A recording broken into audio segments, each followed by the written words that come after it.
Welcome to day 45 of our 52 days through Nehemiah. I'm Christy Birchfield. Today we are looking at Nehemiah chapter 11, verses 20 through 36. And we're not going to read all of these verses. I know we've kind of been doing that some of these days. But I kind of want to hone in on a couple of verses. So when you start in verse 20, it's talking about some more of the people who were going to be moving into Jerusalem or who were not going to be moving into Jerusalem. They've been talking about that split, as we heard about yesterday. Well, it keeps going, kind of explaining who's going where and what they're doing. And then it starts talking about the people who serve in the temple and some of the singers. And it makes this statement in verse 23, kind of calls out of the middle of all these lists of names and who's living where. But in verse 23 it says, "For there was a command of the king regarding them, and an ordinance regulating the singers' daily tasks." They had been talking about the singers who were in service of the house of God. And it's saying that the king had regulated their daily tasks. They had a job. It wasn't just show up on temple days or worship days and lead singing and be in front of the crowd and be done. It's kind of interesting in our churches today. I've grown up in churches and been around a lot of different churches, and I've seen a lot of different people who lead singing. And there are people who lead singing with the idea of, look at me, look at me, look at me.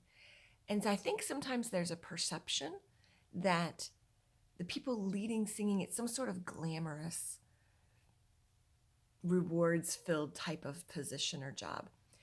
And what I love about this verse is I think it keeps it all in perspective. This was a job that these particular Levites had, that was a responsibility, and they're called out. None of the other servants, temple servants, and that are called out in regards to the work that they have, but the singers are. They had daily tasks that they were assigned to by the king in order to be ready to do for the service of the Lord and for the service of the people what God had called them to do.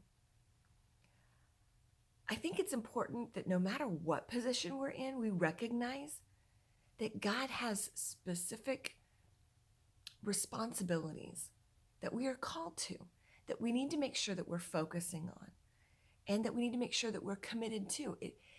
Working for God, service for God, obedience to God is not a fluffy type of position. It's not always full of happiness and everything going right and awards and acclaim and all of those things. The people that we see that have attained that status of, quote, famous, a lot of times those people, all the time, those people have had to work really, really hard.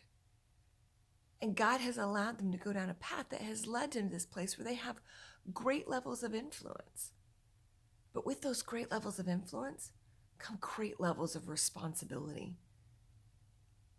And it's important for every one of us, even though we're maybe sitting behind or sitting back a little bit and all we see is the front of their lives, we don't see the backside with the temptations, with the struggles, with the trials, with the work that they have to go through to be able to do what God has called them to do in obedience. What has God called you to do in obedience? I guarantee you it's going to be just as much work as what anybody else has been called to in obedience. The obedient Christian life, nobody catches the shortcut way to that. Every single person has to work really hard to be able to sacrifice themselves and let God live that life through them. Because without that, none of us can be successful at living the Christian life. Take a look at today. What are your perceptions about what it takes to be successful for yourself and for some of those people that maybe are a little bit more up in view or that you see more? They need encouragement too. They need to be loved. They need to know and understand that you recognize the struggle that they go through to do what God has for them. Something to think about for today. Again, I'm Christy Birchfield. Thank you so much for joining us. We'll see you tomorrow as we continue our journey through Nehemiah. Thanks.